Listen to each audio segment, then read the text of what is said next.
राजा दशरथ जी उनके हाथ जोड़े हुए को देख करके रानी कौशल्या डर गई और कहने लगी, अपने हाथ जोड़, स्वयं ही हाथ जोड़ करके रोती हुई बोली, आंखों से अश्रु की धारा बहाती बोली और अपने वाणी के ऊपर विचार करने लगी। प्रसीद शिरसा याचे भूमौ नो निपतितास्मिते याचितास्मि हता देवा क्षन्तव्यहं नैतया। हे देव, मैं देखो मैंने दोनों हाथ अपने सिर पर रख लिए, मैं दोनों हाथ अपने सिर पर रख करके तुमसे क्षमा याचना मांगती हूँ। देखो मैं भूमि पे गिर गई हूँ और भूमि पर अपने माथे को रख करके तुम्हारे पैरों में चरण रख करके क्षमा याचना मांगती हूँ। आप मेरे जो वाणी के ऊपर है मेरे को क्षमा कर दीजिए, दंड देने के योग्य नहीं, मैं दंड पाने के योग्य नहीं हूँ। आप मेरी वाणी को आदत क्षमा कर दीजिए, मेरे अपराध को क्षमा कर दीजिए। मैं पुत्र शोक के कारण इस प्रकार से मेरे मुख से ऐसी वाणी निकल गई। तो इस प्रकार से ना ऐसा ही स्त्री भवती श्लाघनीय धीमता वह लोक लोके पत्याया संख्यासाध्य। तो कहते हैं कि जो ना ऐसा स्त्री श्लाघनीय, कहते हैं राजा दशरथ कहते हैं कि जो बुद्धिमान के द्वारा जो स्त्री मनाई जाती है, बुद्धिमान पति के द्वारा जो स्त्री मनाई जाती है वह इस लोक में और दूसरे लोक में कैसी योग्य नहीं होती इस जगत में। अतः परलोक के द्वारा कहते हैं इस लोक के लिए और परलोक का गति कौन है? पति है। और जो स्त्री विद्यमान पति के द्वारा मनाई जाती है वो मतलब आदर के योग्य नहीं रह पाती। इस प्रकार से जानामि धर्मज्ञ त्वां जाने सत्यवादिनं पुत्र शोकार्तयः तत्तु मया किमपि भाषितम्। कि हे राजन, मैं जानती हूँ आप धर्मज्ञ सत्यवान हैं, किंतु शोक के कारण मेरे मुख से ऐसी वाणी निकल गई। शोको नास्यते धैर्यं शोको नास्यते श्रुतं शोको नास्यते शर्वं नास्ति शोक शर्मः। तो कौशल्या कहती है कि शोक क्या करता है? धैर्य को नाश कर देता है और शोक जो ज्ञान को नाश कर देता है और शोक नाशते सर्वम, सबको नाश कर देता है। शोक के समान कोई दूसरा अरे शत्रु नहीं है। इस प्रकार से बोल करके अपने पति देव से क्षमा याचना मांगी।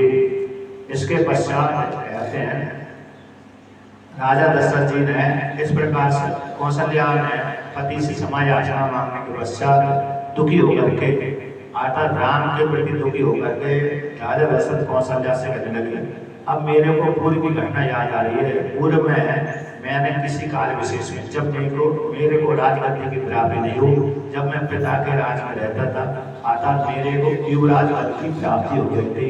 उस कारण मेरे से अनजान में एक पाप बन गया था। वही पाप अब मेरे को पूर्व के द्वारा अनजान में जो पाप बन गया था वही मेरे को स्मरण हो रहा है, प्राप्ति हो रही है, अर्थात याद आ रहा है। निश्चित रूप से वही पाप मेरे को फल देने के लिए उन्मुख हो गया।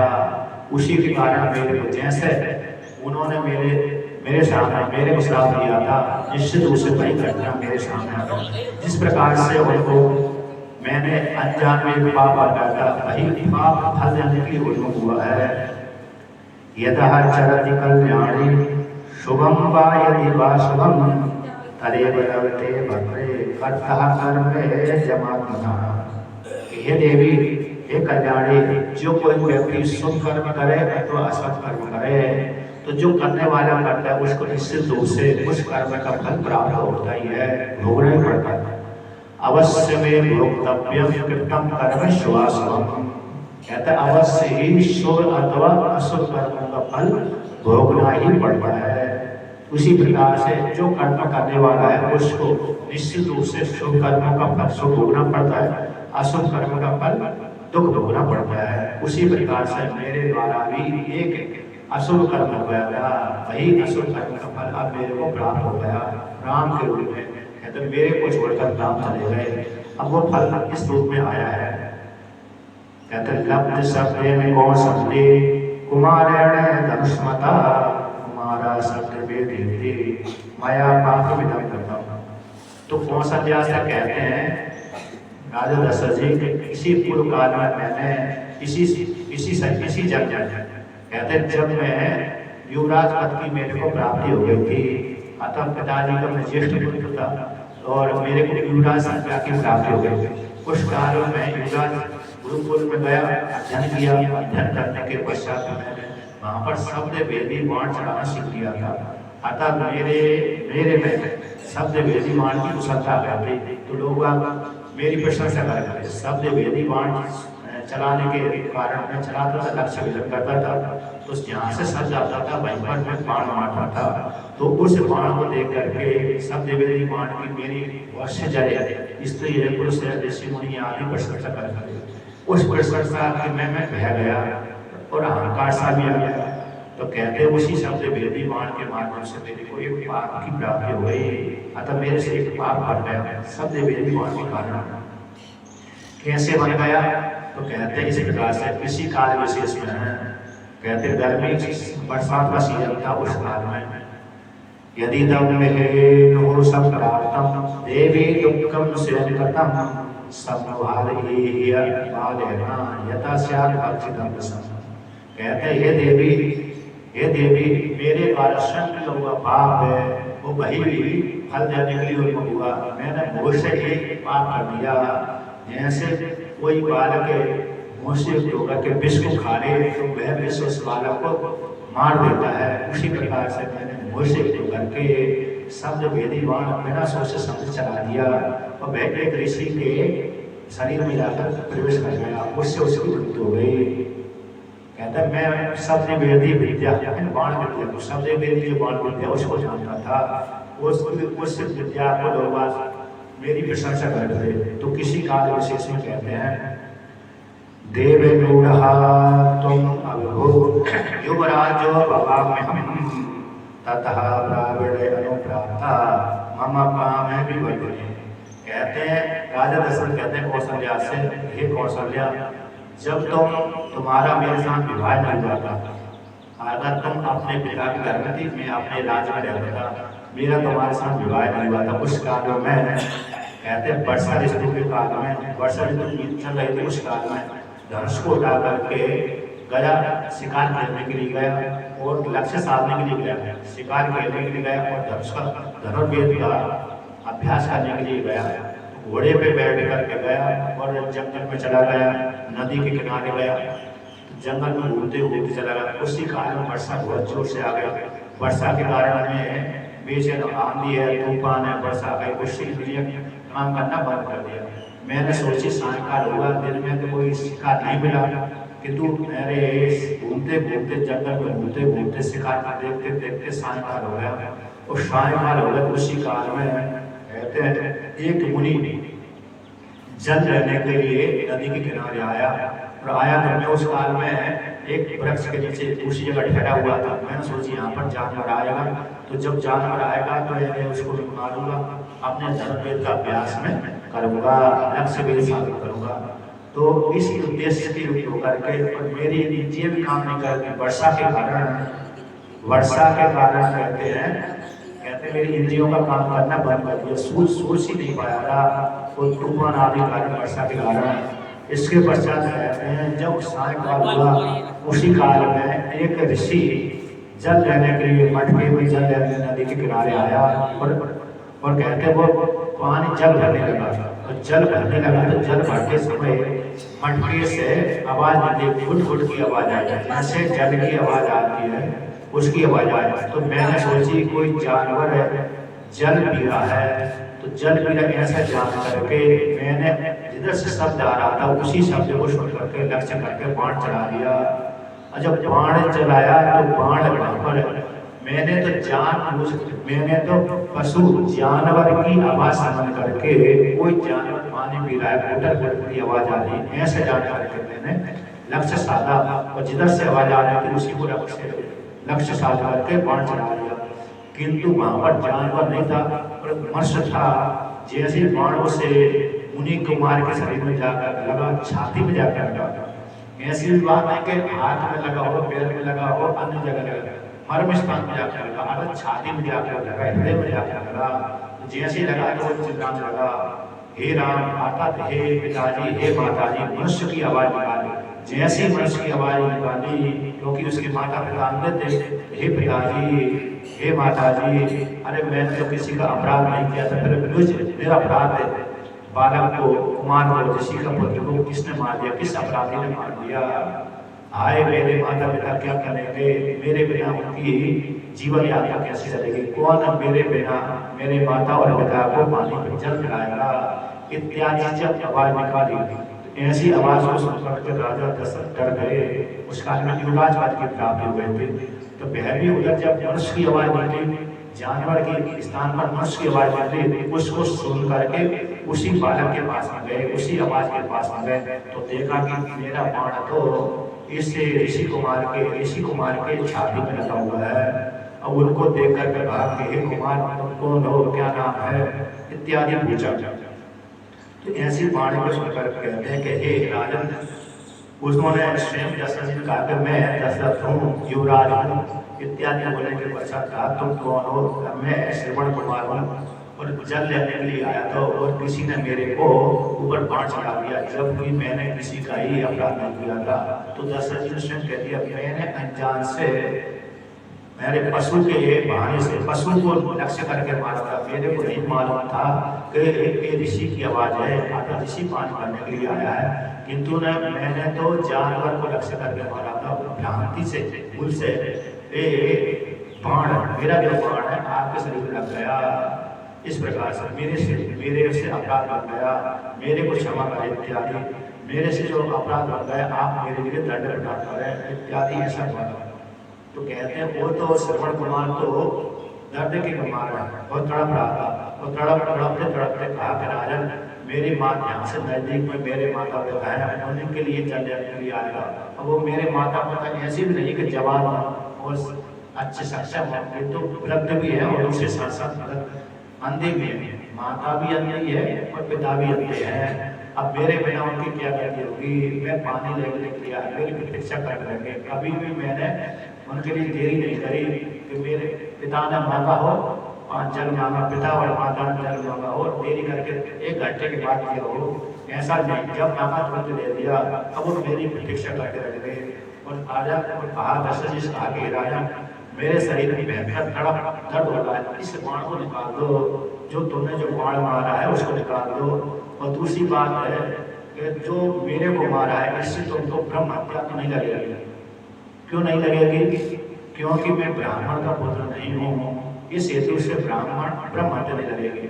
तो ब्रह्म हत्या लगती तो राजा और ज्यादा फल भोगना पड़ते, किंतु मैं क्षत्रिय वैश्य का पुत्र हूँ, वो मेरी माता शूद्र है, तो शूद्र माता और वैश्य से उत्पन्न होने वाला मैं ऋषि का पुत्र हूँ, और मेरी माता पिता वहाँ पर है, जल मेरे लिए प्रतीक्षा कर रहे हैं। आप मेरे माता पिता से बोलना जाकर के जल ले जाइए और जल ले जाकर के मेरे माता पिता को जल पिला दीजिए, वो मेरी प्रतीक्षा कर रहे हैं, और बाण सीधा सीधा निकाल दीजिए, जो मेरे को भयंकर पीड़ा पहुँचा रहा है, इस बाण को निकाल दीजिए। अब दशरथ जी डर गए, क्यों? यदि बाण निकालता हूँ तुरंत मर जाते हैं, नहीं निकालता हूँ तो दर्द हो रहा है, तड़प रहे हैं, और निकालता जिस काल में निकालूंगा उसी काल में मर जाएंगे।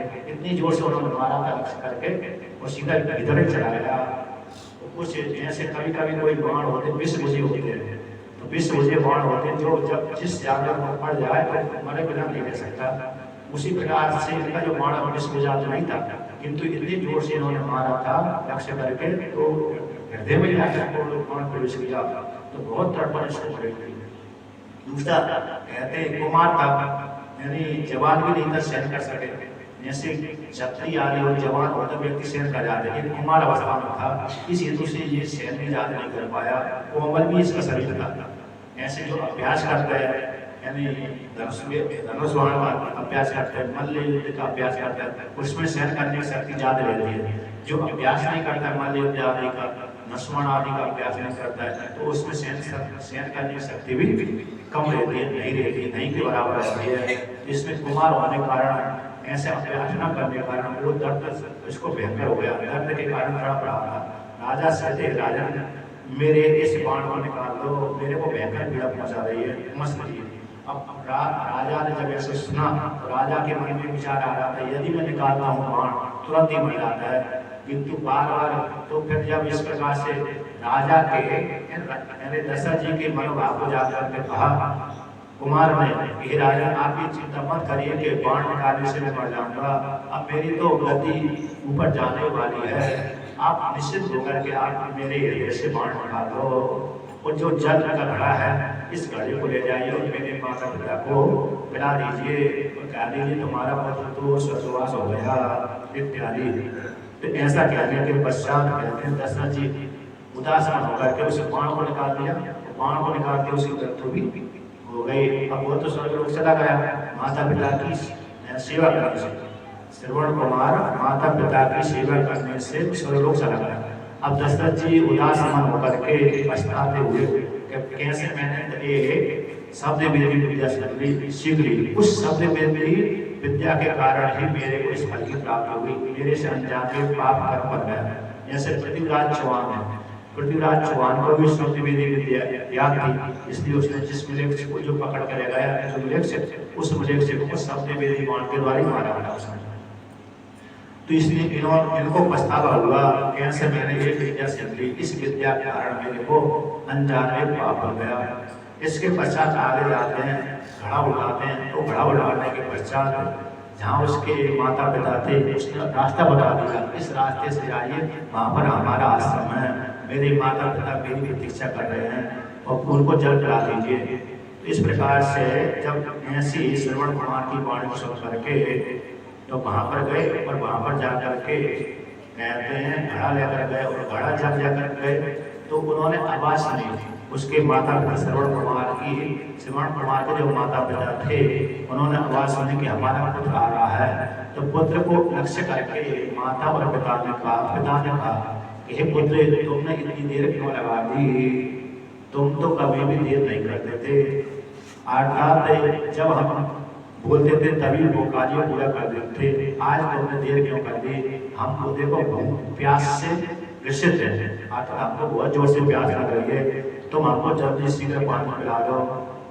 तो पिता कहता है कि मैंने तो तुम मेरे ऊपर कहीं नाराज तो नहीं हो, यद्यपि मैंने कोई ऐसी वाणी बोल दी है तो तुम हो सकते नाराज हो गए हो, इसलिए मेरे से नहीं बात कर रहे, किंतु तुम्हारी जो माता है वो तो तुम्हारे प्रति कभी भी गलत व्यवहार नहीं करती, इससे क्यों बात नहीं कर रहे, उस शीघ्र हमको पानी पिला दो, जल पिला दो इत्यादि माता ने पिता ने श्रवण कुमार से कहा। किंतु उस स्थान पर श्रवण कुमार था ही नहीं, अर्थात राजा दशरथ थे, उस काल में युवराजों की संख्या थी। बाद में जब नहीं बार बार बोलने पर भी नहीं बोला श्रवण कुमार के स्थान पर दशरथ जी, तो फिर बाद बोला कि हे राजा हे ऋषि, मैं तुम्हारा पुत्र नहीं हूँ, मैं श्रवण कुमार नहीं हूँ, बल्कि मैं राजा दशरथ हूँ, युवराज दशरथ हूँ, मेरे हाथ से तुम्हारे पुत्र की मृत्यु हो गई अनजान। कैसी हो गई? जानबूझ कर नहीं हुई, अनजान हो गई। अब ये जल अब जो आप मेरे को दंड देना चाहते हो दंड दे दीजिए। इस प्रकार से अर्थात मैंने अनजान में आपके पुत्र को मार दिया, मैंने तो किसको लक्ष्य करके मारा था, अर्थात जानवर को लक्ष्य करके मारा था। मैंने सोचा कोई जानवर जल पी रहा है उसको लक्ष्य करके मारा, उसके स्थान पर तुम्हारा पुत्र निकला, तो अनजान में मेरे बाण से मेरे हाथ से तुम्हारे पुत्र की मृत्यु हो गई। इसलिए हे ऋषि आप मेरे को जो दंड देना चाहते हैं, जो श्राप देना चाहते हैं दे दीजिए, क्योंकि मैंने आपके पुत्र आपका अपराध किया है। जब इस प्रकार से कहा तो ऐसे मेरा पुत्र मेरे हाथ से मर गया, ऐसा सुन करके आता मेरे पुत्र मर गया, हमारा जो अंधे माता पिता है हम लोगों का पुत्र मर गया, ऐसा सुनकर तो बहुत दुखी हो गए। वो दुखी होने के पश्चात आगे बढ़ने लगते हैं, कहते हैं हे राजा तुमने गलत किया और हमारे पुत्र को मार दिया, हम अब हमारा जीवन कैसे व्यतीत होगा, हम दोनों ही अंधे हैं, कैसे मैं भी अंधा हूँ, मेरी पत्नी भी अंधी है, किस प्रकार से हमारा जीवन व्यतीत होगा, कौन हमको भोजन कराएगा और कौन हमको जल पिलाएगा और कौन हमको रात्रि के समय कथा सुनाएगा। यहाँ पर जो रात्रि के समय कहते हैं कथा भी सुना श्रवण कुमार, इस दिन को तो अन्न सेवा करते थे, जंगल में जाना, फल फूल लाना और सुबह संध्या वंदन करना और अग्निहोत्र के लिए लकड़ी लाना और भोजन के लिए फल फूल को चुनना, जंगल से ला करके क्योंकि जंगल में निवास करते थे। तो दिन भर तो ये कार्य करते थे और अन्य कार्य करते थे। रात्रि के समय जो बचे हुए समय, रात्रि के समय सेवा आदि करके कथा भी सुनाते थे, पुराणों की कथा सुनाते थे। अर्थात विद्वान भी थे। तो कौन हमको कथा सुनाएगा, कौन हमको भोजन दिलाएगा, कौन मेरे माता को सांत्वना देगा, मेरे को सांत्वना देगा, हमारी कैसी किस प्रकार से जीवन व्यतीत होगा। तुमने तो हमको जीता जीता ही मार दिया। हे राजा, यदि तुमने मार दिया हमारा पुत्र, जहाँ पर हमारा पुत्र मरा हुआ पड़ा है वहीं पर हमको ले चलिए। इस प्रकार से जब ऐसा कहा तो भाई दशरथ जी श्रवण कुमार के जो माता पिता थे उन दोनों को ले गए वहाँ पर, जहाँ पर पुत्र पड़ा हुआ था मरा हुआ, उसी के शरीर पे जाकर गिर गए। आज देखो ये तुम्हारा पुत्र है, तो वहाँ पर छोड़ दिया, ऊपर से गिर गए, पुत्र के शरीर ऊपर गिर गए। गिरने के पश्चात कहते हैं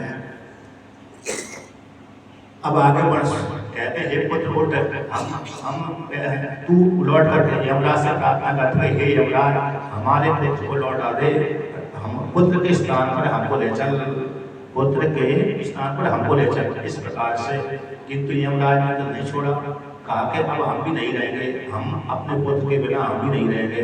और राजा से कहा कि राजन तुमने हमारे पुत्र को मारा है, अब तो हम भी जीवित नहीं रह सकते, तुम भी हमारे पुत्र के लिए अतः पुत्र को चिता बना दीजिए और हमारे लिए भी चिता तैयार कर दीजिए, हम भी पुत्र के साथ साथ जाएंगे। तो उस प्रकार से दोनों ने किया थे, पुत्र के लिए चिता बनवाई राजा से, दशरथ जी से, और स्वयं के लिए चिता बनवाई। तीनों ही एक साथ बैठ गए और जाते समय कहते हैं हे राजन तुमने अपने मुख से पाप उजागर कर दिया, इस हेतु से तुम कहते हैं तुमको ब्राह्मण हत्या तो नहीं लगेगी, किंतु तुमने जो पाप कर्म किया उसका फल तुमको जरूर भोगना पड़ेगा। यहाँ पर एक वर्णन करते हैं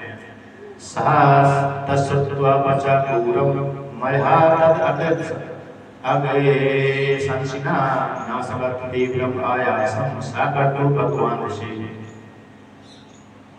तो कहते हैं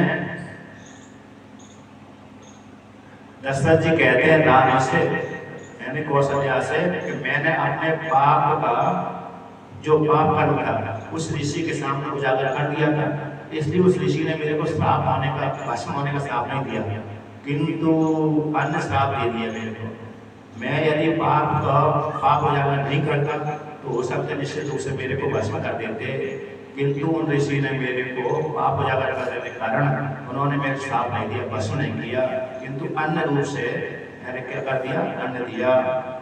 क्षत्रिण पदो राजन वानप्रस्थे विशेषता ज्ञान पुरवृत्तः स्थानात् चावयेदपि वचनम। कहते हैं हे राजन कि हम हे राजन यहाँ पर कहते हैं उन्होंने इस प्रकार से वानप्रस्थ विशेषता, हम वानप्रस्थ आश्रम विशेष हैं। यदि क्षत्रिय के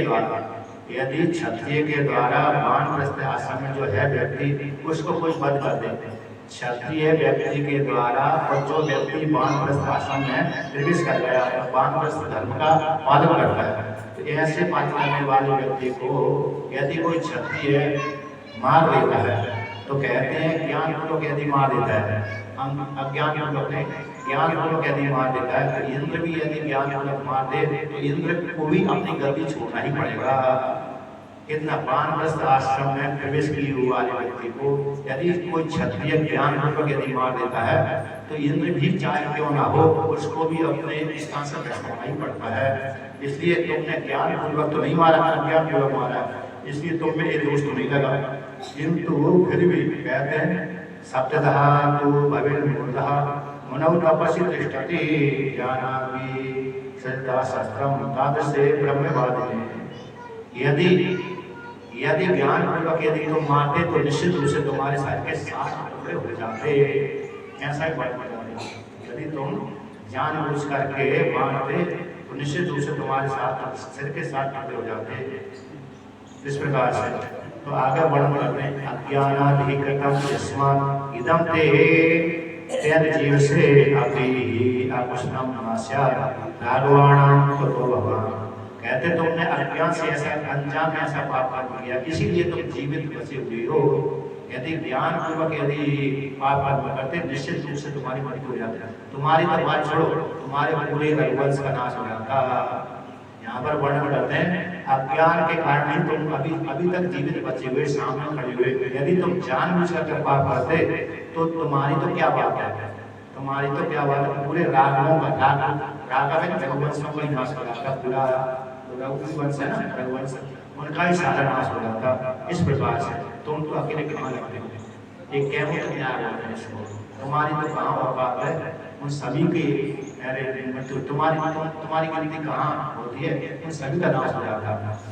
जैसे किसी व्यक्ति ने कहा कि हम इसकी सेवा करते हैं कि मेरे पास में इतनी संपत्ति है, करोड़ों की संपत्ति है, तो किसकी सेवा करते, उसकी सेवा करते। जब नौकर की करोड़ों की संपत्ति है तो मालिक की कितनी संपत्ति होगी, तो उसकी तो गिनती नहीं है। इसको बोलते हैं कैमूत ज्ञान। यहाँ भी कैमूत ज्ञान लगा दिया, तुम्हारी बात को छोड़ो, पूरे रघुवंश का ही नाश हो जाता इस प्रकार से। किंतु तुमने अज्ञान पूर्वक मारा, इसलिए तुम्हारी मृत्यु नहीं हुई। नया लहूर्गतम देशम इति मां च विभासता अद्यतम दृष्टुच्छामा पुत्रम पश्चिम दर्शनम। इस प्रकार से तो दशरथ जी ने अपनी रानी को सुनाया और रात उस प्रकार की स्मृति बन रही थी। तो स्मृति बनने के पश्चात फिर राजा और दोनों माता पिता चले गए और वहाँ पर इस प्रकार से तो जाते समय कहते जाते से उन्होंने कहा कि हम अब इस संसार में नहीं रहेंगे, आप हमारे तीनों के लिए चिता बना दीजिए। उन्होंने अग्निहोत्राधिकरण किया, अग्निहोत्राधिकरण करके फिर उसमें चिता में आग लगवा दी। अब मरने से पहले कहा दंड देकर गए, जिस प्रकार से राजा तुमने पुत्र के द्वारा आपको दुख की प्राप्ति हुई है, पुत्र के द्वारा हम माता पिता को दुख की प्राप्ति हुई। पहले उन्होंने कहा कि राजा तुमको ब्रह्म हत्या नहीं लगेगी, क्योंकि मैं ब्राह्मण नहीं हूँ, इसी हेतु से मेरा पुत्र ब्राह्मण नहीं था, मैं ब्राह्मण नहीं हूँ, इस हेतु से ब्रह्म हत्या तुमको नहीं लगेगी। किंतु कहते क्यों मैं वैश्य हूँ और मेरी जो पत्नी है वह शूद्र है, हम दोनों के संबंध से उत्पन्न होने वाले ऋषि कुमार है, इसलिए तुमको ब्रह्म हत्या न लग करके दूसरी हत्या तो लगेगी। तुमने जो पाप कर्म किया है, जिस प्रकार से हम पुत्र के कारण दुखी हो रहे हैं, वो दुखी होकर के प्राणों को त्याग कर रहे हैं, उसी प्रकार से तुम भी पुत्र के कारण दुखी होकर के प्राणों को त्याग करोगे। इस प्रकार से आप देकर के मर गए, यानी उस चिता में जल गए। तो इस प्रकार से दशरथ जी को पूरी घटना याद आ गई। जब तक घटना राम जी छोड़कर के नहीं गए थे तब तक उनको घटना याद आ ही नहीं थी। जब राम जी छोड़कर चले गए वो घटना याद ही आ गई, यानी वो भूल गए थे वो कि मैंने एक पाप कर्म किया है, ये भूल गए थे। कहते हैं दूसरे पुराणों के अनुसार वर्णन आता है, जब दशरथ जी भी मेरे कहते हैं श्रवण कुमार, श्रवण के माता पिता तीनों ही स्वर्गलोक में पहुंच गए दिव्य शरीर से। उसी काल में दशरथ जी भी पहुंच गए पीछे पीछे। तो उसी काल सारे देवताओं के बीच में अगर भगवान विष्णु भी आ गया तो भगवान विष्णु स्वयं उपस्थित होकर कहा कि ये जो दशरथ जी को श्राप प्राप्त हुआ उस श्राप को मैं पूरा करूंगा। अर्थात इस दशरथ जी के मतलब मैं उनके पुत्र के रूप में पैदा होगा, फिर इस निमित्त बना करके मुझको निमित्त बना करके इन दशरथ जी का शरीर भी छूटेगा। एक पुराण घटना आती है। तो इस श्राप को लेकर के भगवान विष्णु का आश्वासन दिया है, क्योंकि भगवान विष्णु यदि नहीं जाते, राम के रूप में नहीं आते तो वो सब दूसरा पुत्र होता, पिता की आज्ञा नहीं पालन करता, जब पालन नहीं करता शरीर भी नहीं छूटता, पर जो ऋषि के द्वारा दी गई श्राप भी वो पूरी नहीं होती। इस प्रकार से कई लक्षण को लेकर के भगवान विष्णु ने कहा कि इस श्राप को मैं पूरा करूंगा। इस प्रकार से तो भाई यहाँ पर है दशरथ जी भी अपनी पत्नी कौशल्या से है। इस प्रकार से कहते हुए उनको चिंता आ गई और भयंकर दुख हुआ, और दुख होते होते होते यहाँ पर वर्णन करते हैं। कहते हैं आधी रात को पुत्र शोक के कारण आधी रात को राम राम राम राम रटते रटते आधी रात को शरीर छोड़ दिया, यानी राम के बिना हमने मरते समय भगवान राम का नाम आया, अर्थात राम के प्रति प्रेम था, इसलिए मरते समय उन्होंने लक्ष्मण को याद नहीं किया, सीता को याद नहीं किया। सीता को दूर की बात हो गई, तो लक्ष्मण को याद करना चाहिए, लक्ष्मण को भी याद किया, राम को ही याद किया, क्योंकि राम के प्रति आदेश नहीं था भगवान दशरथ जी का। इसलिए राम की रट लगाते लगाते राम का चिंतन करते करते अर्धरात्रि को दशरथ जी का शरीर छूट गया। हा राघव महाबाहो हा ममाया सनासना हा पितृ प्रिया निनाथा हा ममासी गता सता। हे महाबाहु रघुनंदन, हा मेरे कष्टों को दूर करने वाले श्री राम, पिता का प्रिय करने वाले राम, तुम कहाँ चले गए, मुझको छोड़कर कहाँ चले गए इत्यादि इस प्रकार से कहते हैं। इति मातुच्चरामस्य सुमित्रायास्य सन्निधौ राजा दशरथः शोचन् जीवितान्तं उपागतम्। राम के प्रति चिंतन करते करते वहाँ पर कौशल्या भी थी, सुमित्रा भी थी, अन्य स्त्रियाँ भी थी। इस प्रकार से राम के प्रति चिंतन करते करते करते अर्धरात्रि को शरीर ही छोड़ दिया।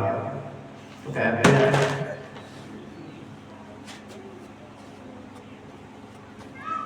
अब जब दशरथ जी का शरीर छोड़ गया तो छोड़ते कहते हैं इसके पश्चात सारी रानियों में जितनी भी रानी है और रोने लगी। अन्य जो है और जो स्त्री है पुरुष है नगरवासी सारे राम दशरथ जी के प्रति दुखित हो गए, आधा दुखित हो गए, आधा शोक से हो गए और शोक से होकर रोने लगे।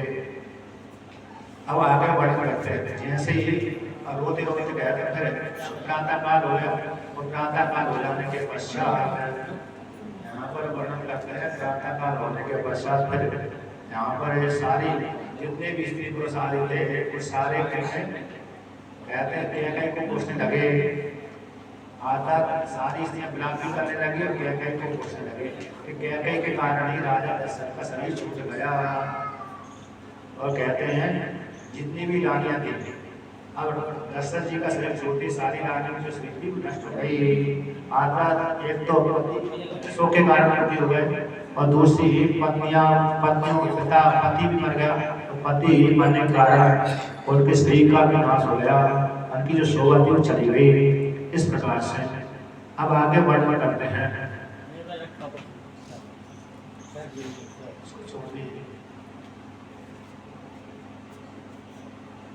तो आगे वर्णन करते हैं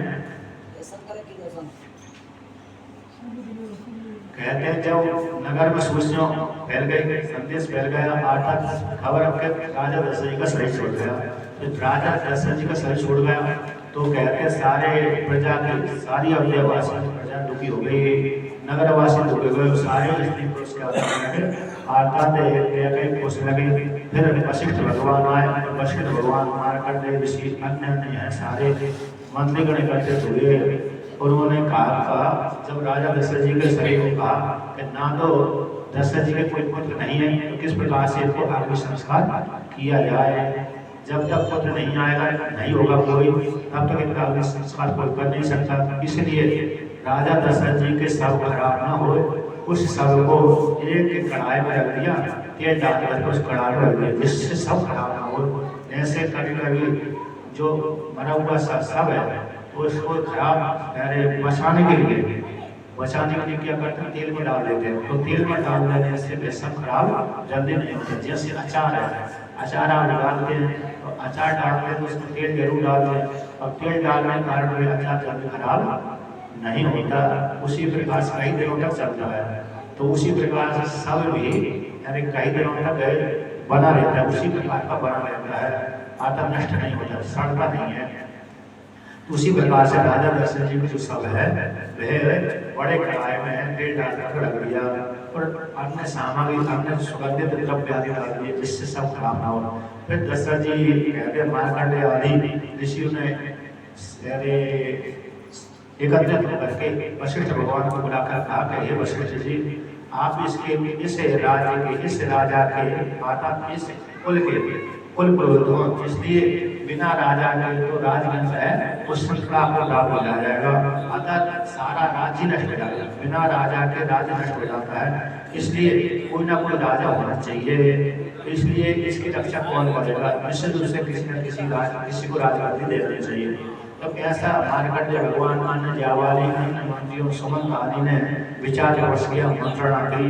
तो मंत्रणा करने के पश्चात तो कहते हैं वशिष्ठ भगवान कहते हैं कि राजा ने भरत जी को राजगद्दी दी है, इसलिए तो मेरी सलाह से आकर 5 दूत कह देश में जाए और भरत जी को बुलाकर ले आए और तब तक जब तक भरत जी नहीं आएंगे तब तक, क्योंकि राम लक्ष्मण तो जंगल में चले गए, वो तो लौट कर नहीं आएंगे। तो भरत जी के बिना भरत शत्रुघ्न भी नहीं है, तो इनका अंतिम संस्कार कौन करेगा? पुत्रों के द्वारा ही पिता का अंतिम संस्कार होना चाहिए। इसलिए शीघ्र ही भरत को बुलाया जाए। और भरत को राजा ने मानने से पहले भरत को राजगद्दी दी है। राम जी को वनवास दिया है और भरत को राजगद्दी दी है कैकेयी के वरदान के अनुसार। इसलिए शीघ्र दूत यहाँ से जाएं और जा करके कैकेयी देश में जाएं और भरत जी को बुला करके लेके आए। इस प्रकार से संदेश लेकर के यहाँ पर कहते हैं वशिष्ठ जी की आज्ञा से अनुरोध से तो सारे 5 दूतों को जो वशिष्ठ भगवान के लिए प्रिय थे, अतः कुशल थे, योग से करने मतलब जाने वार्तालाप करने में, फुर्ती दिखाने में, इस परिस्थिति के अनुसार व्यवहार करने में जो कुशल थे, उन दूतों को यहाँ पर पढ़ा, उनको दूतों को सूचना दी और देने के पश्चात उनको भेज दिया। कहा कि जब दूत जाएंगे 5 कैकेयी देश में दूत जाएंगे, कैकेयी देश बहुत दूर है, मतलब यहाँ से अयोध्या से चलेंगे, अयोध्या से चलते चलते पंजाब देश आएगा, पूरा उत्तर भारत आया है, फिर पंजाब देश आएगा, पंजाब देश के पश्चात कैकेयी देश आएगा। यानी कहाँ पर जाए? सिंधु नदी के किनारे कैकेयी देश था, हिमालय के तलहटी में। कश्मीर है, कश्मीर की तलहटी में था और सिंधु नदी के नजदीक में था।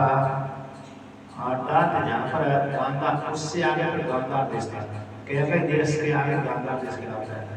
तो कैकेयी देश, सिंधु देश, कैकेयी देश, गांधार देश और सौबी देश, ये भाई पास पास है। पंजाब जो प्रांत है, पंजाब से आगे ये देश लगते हैं।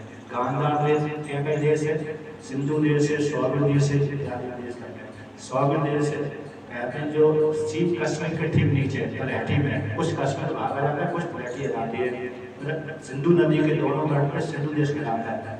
सिंधु नदी निकली हिमालय क्षेत्र से निकली है और जो वर्तमान काल में है पाकिस्तान है, वहाँ से होती हुई समुद्र में जाकर मिलती है। उसके आगे फिर गांधार देश है। गंगा जी के सिंधु नदी के उस तट पर गांधार देश कहलाता है, गंधर्वों की नगरी कहलाती है। इस तट पे भी कुछ लगता है, सिंधु नदी के इस तट पे, उस सिंधु नदी के उस तट पे लगता है। तो दोनों प्रकार से तो वहाँ पर जो कैकेयी देश है, कैकेयी देश पे जाए तो राजा अरे वशिष्ठ भगवान ने 5 दूतों को कहते हैं कि इनको जाने के लिए रास्ते के लिए खर्चा भी चाहिए, दूत जाने में खर्चा भी लगेगा, तो जाने के लिए खर्चा भी दिया। और कहा जब कैकेयी देश वहाँ पर कैकेयी देश में जाएंगे तो खाली हाथ नहीं जाना चाहिए, राजा हम देवता करो। ये मनुष्य का बात। हम यदि किसी राजा के पास में जा रहे हैं, गुरु के पास में जा रहे हैं, तो देवता के पास में जा रहे हैं, तो खाली हाथ नहीं जाना चाहिए, कुछ न कुछ लेकर जाना चाहिए। यदि बहुत दिनों के बाद जा रहे हैं, प्रतिदिन जा रहे हैं तो कोई बात नहीं है, क्योंकि प्रतिदिन तो कहाँ तक लेकर जाएगा व्यक्ति। यदि है तो प्रतिदिन भी लेकर जाना चाहिए, नहीं है तो फिर कोई बात नहीं। किंतु जो बहुत दिनों के बाद जाते हैं, महीना 15 साल भर में जाता है, तो खाली हाथ न जाए। इसलिए मनुस्मृति का वाक्य राजा खाली हाथ नहीं जाना चाहिए, राजा के पास में, गुरु के पास में, देवता के पास में। इसलिए अब यहाँ से जब दूत जाएंगे तो कैकेयी देश में जा रहे हैं, राजगृह में जा रहे हैं, तो वहाँ पर राजा की नगरी में राजा के पास में जा रहे हैं, तो खाली हाथ कैसे आएंगे? इसलिए राजा के लिए कुछ धन लेकर जाए, अतः राजा के लिए भेंट लेकर जाए। तो कैकेयी जो अधिपति था उसके लिए इतना धन दिया, और कैकेयी अधिपति, कैकेयी राजा का जो युवराज था, मामा भरत जी का मामा युवराज समझाते उसके आदमी, उनके लिए अलग धन दिया और भरत जी के लिए अलग धन दिया, भरत के लिए और शत्रुघ्न के लिए अलग धन दिया।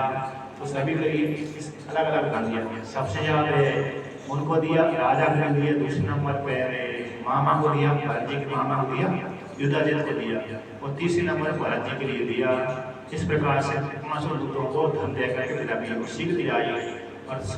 और वहाँ पर वशिष्ठ भगवान ने कहा भरत जी से ये नहीं बोलना, कह रहे तुम्हारे पिता की मृत्यु हो गई और राम को, लक्ष्मण को, सीता जी जंगल में चले गए वनवास में, कैकेयी ने वनवास में, ये भी नहीं बताना।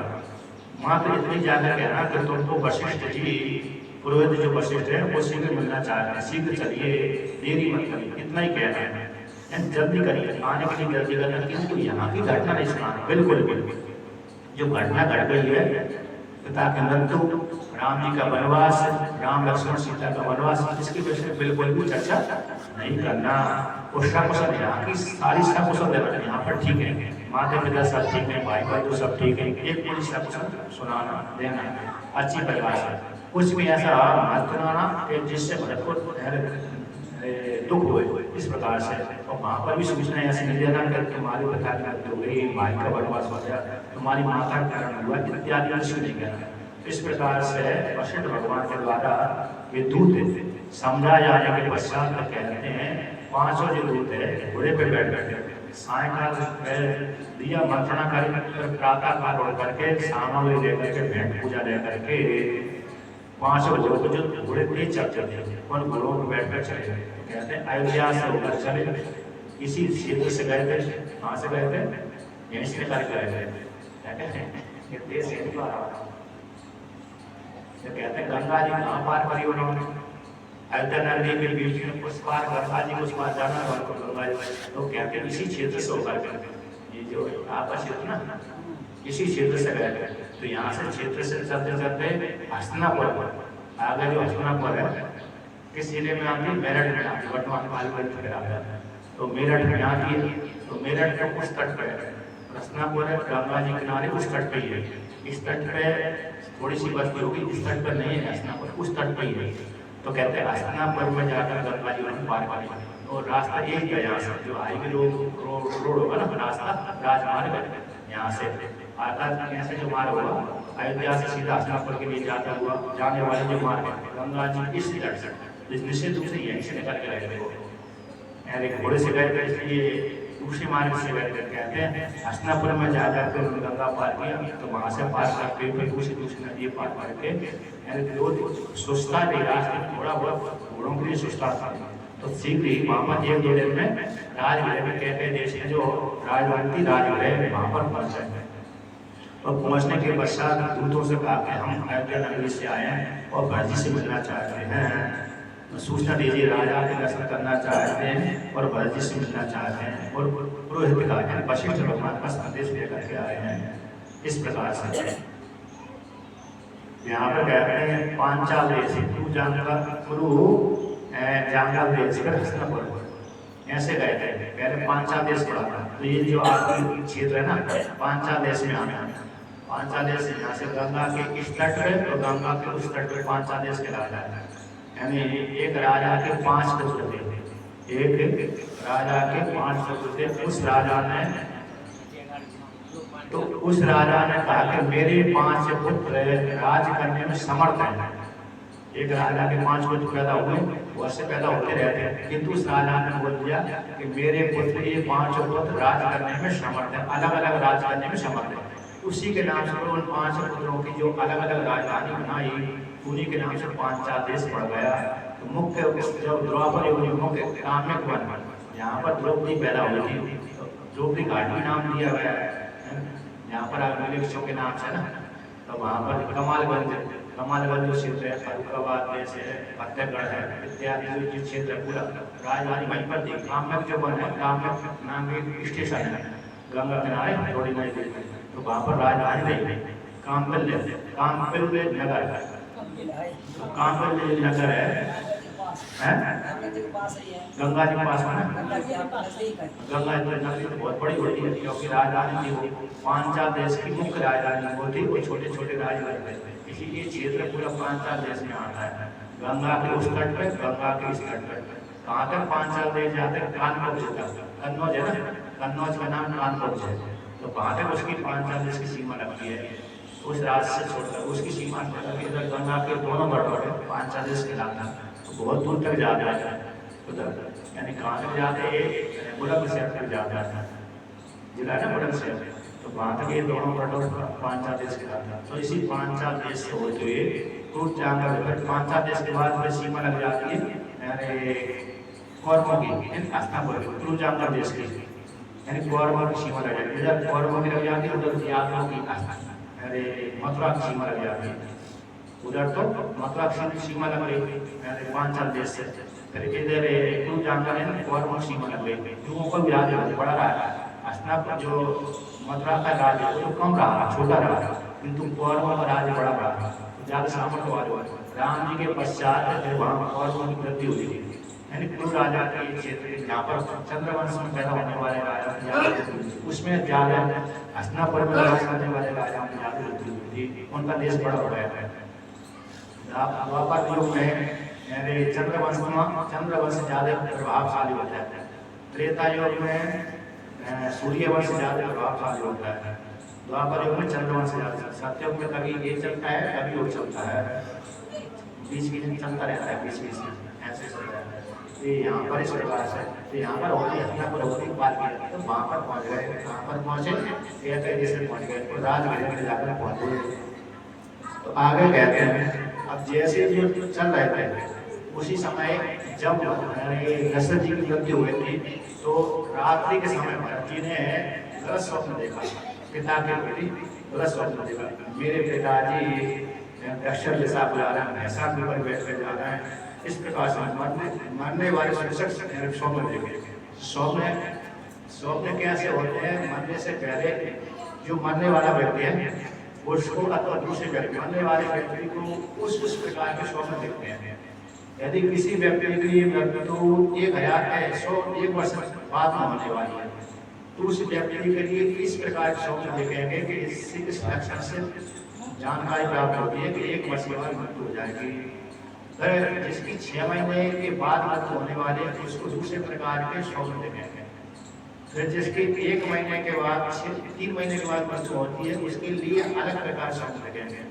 और जिसके पश्चात 1 महीने में जिसकी मृत्यु हो जाए तो समझ लो उसको अलग प्रकार के।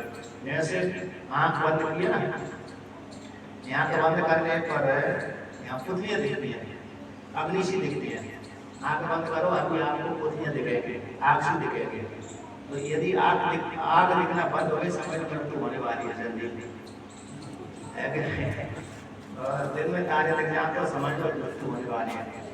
कान बंद कर लिया दोनों, यहाँ पर गुड़गुड़ की आवाज ना आए समझ मृत्यु होने वाली है। देख और जो यमराज गधे के ऊपर बैठे हुए गणगण जा रहा है, दक्षिण दिशा जा रहा है और मुंडा आदि लेकर के गणगण आदि लेकर के जा रहा है, ऐसा के ऊपर बैठ कर गर्दन के ऊपर बैठ कर जा रहा है, दक्षिण दिशा को जा रहा है। तो समझ लो जल्दी 2-4 दिन आगे मृत्यु होने वाली है, ये मृत्यु संकेत है। विशेष रूप से आंखों में पुतलियाँ इस पे यहाँ पर देख लो, यहाँ पर न सुनाई पड़े, दिन में तारे दिखने लगे और अन्य शब्द होते हैं सूचना देने वाले स्वप्न होते हैं। ये यदि जिसको देखने लगे तो समझ लो चाहे जवान हो चाहे बूढ़ा हो उसकी मृत्यु होने वाली है। ये तो प्रत्यक्ष है, ज़्यादा बाहर जाने जरूरी नहीं है। ये न देखे इसके द्वारा बुद्धि न देखे, इसके द्वारा शब्द न सुनाई पड़े, क्योंकि हम ऐसे कानों में हाथ डालेंगे दोनों कानों में तो हमको घड़घड़ की आवाज़ आती है अंदर, वो झटका चलती रहती है। तो झटका चलने वाली आवाज़ यदि सुनाई पड़ती है तो समझ लो मृत्यु होने वाली है 2-4-8 दिन में। तो कहते भरत जी ने अभी अपने पिता के इस प्रकार से स्वप्न देखे, तो स्वप्न देख करके जब प्रातःकाल होते उठने के पश्चात अपने मित्रों के सामने बैठे कहा मैंने आज ऐसे स्वप्न देखा। तो उसके जो मित्रगण थे मामा पक्ष के उसका अरे कोई बात नहीं है, उन मित्रों ने उनको प्रसन्न किया, प्रसन्न करने के पश्चात दान और नादि किया और कुछ खूब हंसी मजाक करी। इसके पश्चात और उनको ऐसी स्वप्न देखे मृत्यु के संकेत थे, पिता के मृत्यु के संकेत, अतः भाई के लिए अनिष्टकारी नहीं अगर पिता के लिए अनिष्टकारी। यहाँ पर वर्णन करते हैं पीठ हे काषाण शिले चैव निषण्णं कृष्णवाससं प्रहरन्ति स्म राजानां प्रमदः कृष्णकिङ्करा। कहते हैं राजा दशरथ एक लोहे की पीठ पर बैठे हुए हैं, काले वस्त्र उन्होंने पहन कर रखा है और काले वर्ण की स्त्रियों उनको पकड़ कर ले जा रही हैं, उनके ऊपर प्रहार कर रही हैं। काले वर्ण की स्त्रियां हैं उनके ऊपर प्रहार कर रही हैं। दुर्मानस्य धर्मात्मा रक्तमाल्यालेपनम् रतेन खरयुक्तेन प्रियालोचनांगा। कहते हैं राजा दशरथ जी ने लाल रंग के फूल गले में धारण किए हुए हैं और कहते हैं ऐसे रथ पर बैठे हैं, यानी गदा वाले रथ के ऊपर बैठे हुए हैं और गदा वाले रथ के ऊपर बैठ करके दक्षिण दिशा को जा रहे हैं, इस प्रकार से उन्होंने चिन्ह देखे। तो बहुत से कहते हैं, बहुत से जो स्त्रियां उनको जबरदस्ती खींच के ले जा रही हैं, पीटती हुई खींचती हुई लेके जा रही हैं। इस प्रकार से उन्होंने स्वप्न देखा, बहन का स्वप्न देखा, आधी रात को देखा था। कहते हैं जब कभी कभी किसी के स्वप्न जल्दी सच हो जाते, किसी किसी नहीं होते। जो प्रातः काल में आया है स्वप्न देखता है वो कभी कभी सच हो जाते हैं। जो सोते समय स्वप्न देखता है तो वो भूल जाता है व्यक्ति। सोते समय जैसे हम रात को सोने गए तो देखे पहले भूल जाता है, फिर बीच में गहरी निद्रा में चला जाता है। लास्ट में जब प्रातः काल होता है उस काल में स्वप्न आते हैं। पहले व्यक्ति जागृत से स्वप्न में जाता है, स्वप्न से सुषुप्ति में जाता है, फिर सुषुप्ति से पुनः स्वप्न में आता है, स्वप्न से फिर जागरण में आता है। एक क्रम है। तो जब जाते समय स्वप्न देखता है तो भूल जाता है, फिर सुषुप्ति में चला जाता है। सुषुप्ति में गहरी देखता है, एक घंटा 2 घंटा 3 घंटा 4 घंटा 5 घंटा वाली, फिर उधर से लौट करके आता है सुषुप्ति के बाद, फिर स्वप्न में आता है। उस काल में स्वप्न देखता है, उस काल में स्वप्न कुछ याद पड़े जाते, कुछ याद नहीं रहते। कुछ देर तक वो स्वप्न की वृत्ति चलती रहती है, तो याद रहता है मैंने आज स्वप्न में ये देखा। तो खराब स्वप्न जब देख लेता वो ज़्यादा दिनों तक याद बना रहता है। तो इस प्रकार से तो यहाँ पर कहते हैं जब उसके मित्रों ने, भरत जी ने अपने मित्रों के सामने कहा, तो मित्रों की वाणी, मित्रों ने भी उसको कहा कि ये तो मिथ्या, स्वप्न तो कैसे मिथ्या हो गया। फिर भी उन्होंने दान किया और उनको प्रसन्न किया मित्रों ने, ये सब कुछ नहीं है, ठीक हो जाएगा, ठीक हो जाएगा। तो कुछ देर कहते हैं जब मित्रों के बीच में बैठे हुए थे, उसी काल में वशिष्ठ भगवान के द्वारा भेजे गए दूत वहाँ पर पहुँच गए। पहले तो दूतों ने राजा को दर्शन किया और दर्शन करने के पश्चात भेंट लिया और कुशल समाचार कहा कि वहाँ पर अयोध्या नगरी में सब कुशल है। किंतु वशिष्ठ भगवान ने भरत और शत्रुघ्न को शीघ्र बुलाया है। इस प्रकार से जब शीघ्र बुलाया है तो भरत जी से मिले, उसके राजा से मिले, मामा से मिले, सारे लोग। और मिलने के पश्चात भेंट आदि देने के पश्चात भरत से कहा कि भरत जी आपको पुरोहित ने अर्थात वशिष्ठ भगवान ने शीघ्र बुलाया और आप शीघ्र चलिए, देरी मत करिए। तो देरी मत करिए ऐसा बोल दिया, शीघ्र बुलाया।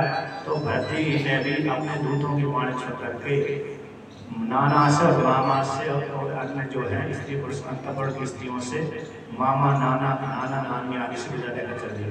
कहते हैं नाना नानी ने मामा ने बहुत सी भेंट ली। आता जब रात भरत जी चल रहे थे, साथ साथ सेना भी चल रही थी, सेना भी थी, उस हाथी घोड़े रथ कुत्ते आदि भी थे। ऐसे कुत्ते दिए थे जो घरों में पाते ना, कोई यदि प्रवेश कर रहा है तो अपनी काट लाए, इतने इतने बड़े बड़े, वो भी रक्षा करने के लिए ऐसे कुत्ते पाल कर रखे थे। तो बहुत से कुत्ते को दिए, घोड़े भी दिए, रथ भी दिए। और उधर के सिंधु देश के घोड़े बड़े सुंदर होते हैं। सिंधु देश के घोड़े के विषय में आता है कि एक दिन में 100 योजन पार कर जाते हैं, यानी 100 योजन, एक योजन में 400 कोस होता है और 400 कोस में 4 को 3 में गुणा कर दो, 4 3 1200 किलोमीटर पार कर जाते हैं। एक दिन में 1200 आगे पार कर, 1200 किलोमीटर से आगे पार कर जाते हैं। सिंधु देश के घोड़े के विषय विशेषता है कि 100 योजन पार करते, एक दिन में 100 योजन पार कर जाते हैं। एक राजा है ना, अयोध्या का राजा ऋतुपर्ण और जो नल, ये दोनों ही यहाँ से रथ विद्या के माध्यम से यहाँ से गए, अयोध्या नगरी से गए विदर्भ देश में पहुँच गए। तो यहाँ से विदर्भ देश से अकोला, महाराष्ट्र में अकोला नाम सुना होगा, यानी गंगा जी पार करके गंगा जी पूरा मध्य प्रदेश पार करके महाराष्ट्र आया। महाराष्ट्र के बाद पूना आया, पूना नागौर, पूना और फिर आगे अकोला आता है। तो वहाँ पर तो यहाँ से अयोध्या से अकोला तक की जितनी विदर्भ देश से आता लोग अकोला, तो यहाँ से कितनी दूरी होगी, पूरा मध्य प्रदेश पार कर जाते हैं।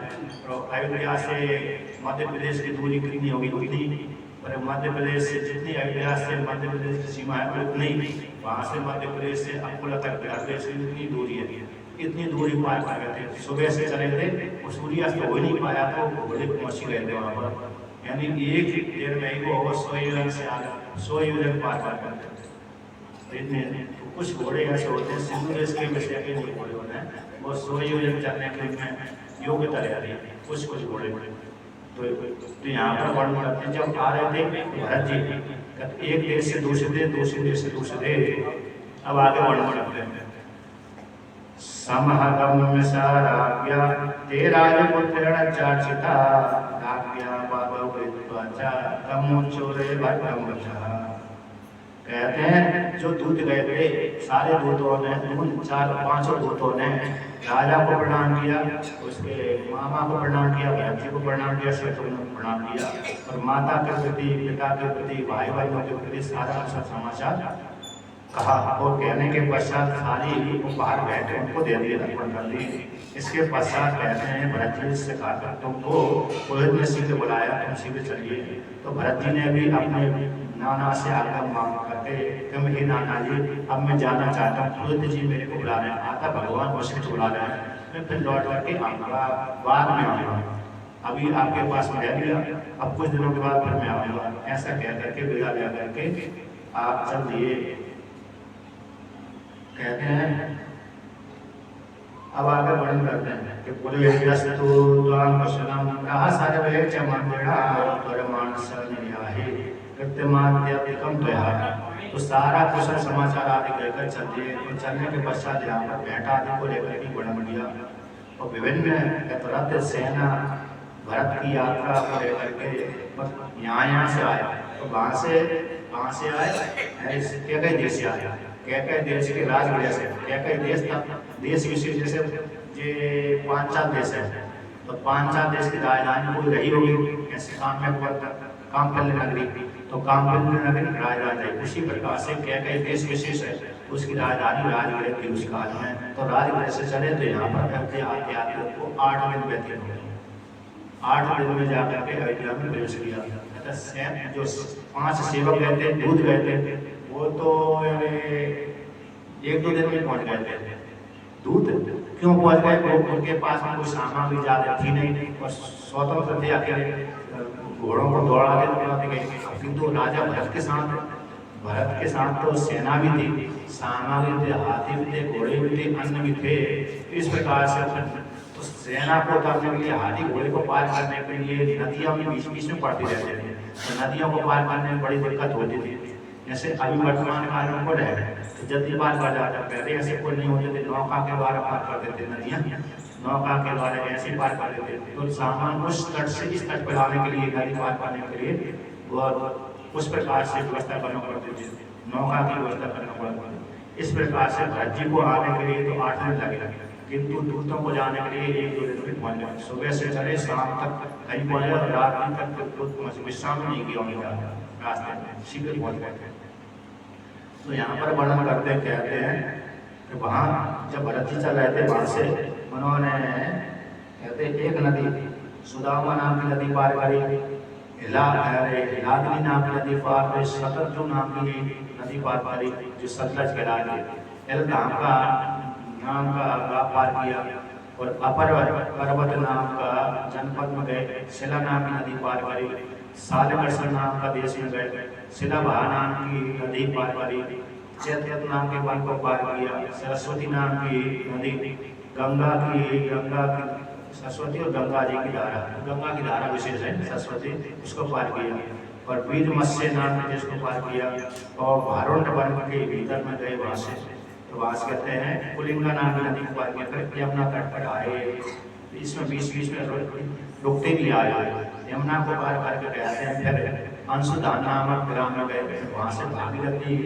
गंगा को पार किया, अंशुधान के बाद भागीरथी गंगा को, तो वहाँ से प्रागवट नाम से एक उस काल में कहते हैं प्रागवट नाम से विख्यात नगर में आ गया। भागीरथी गंगा को पार करके प्रागवट नाम का विख्यात नगर रहा हुआ गंगा किनारे, वहाँ पर पार किया। ये दूसरे रास्ते से आए, जो दूध गए थे वो दूसरे रास्ते से गए थे क्योंकि वो सिंगल थे, तो ये दूसरे रास्ते, ये चौड़े मार्ग से आए, वो सकरी मार्ग से गए थे। कहते थे वहाँ से नदी को पार करके प्रागवट नाम के नगर में, प्रागवट नाम का जो नगर है गंगा को पार किया। प्रागवट नाम का नगर अभी है कि नहीं मालूम है, तो वहाँ पर गंगा जी को पार किया था।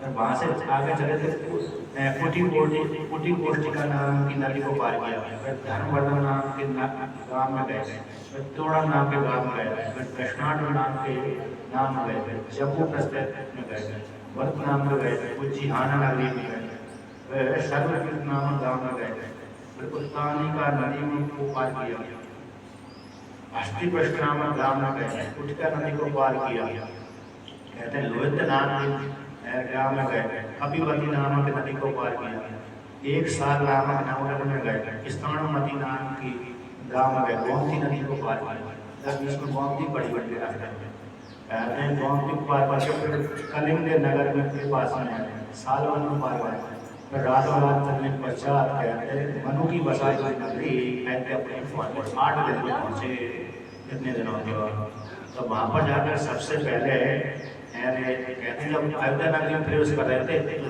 जब गए थे तब तो अयोध्या नगरी की दूसरी अवस्था थी, जब लौट करके आए अयोध्या नगरी में देखा कि कोई घरों में झाड़ू नहीं लगा, रास्ते में झाड़ू नहीं लगा हुआ, मंदिर में कोई पूजा नहीं कर रहा, किसी के यहाँ पर कोई उत्सव नहीं दिख रहा, ऐसी अवस्था को देखकर उनके मन में चिंता हो गई, उनके मन में क्या हो गई, चिंता हो गई, मंदिरों की पूजा नहीं हो रही, लोग घरों में आग जल रही, उन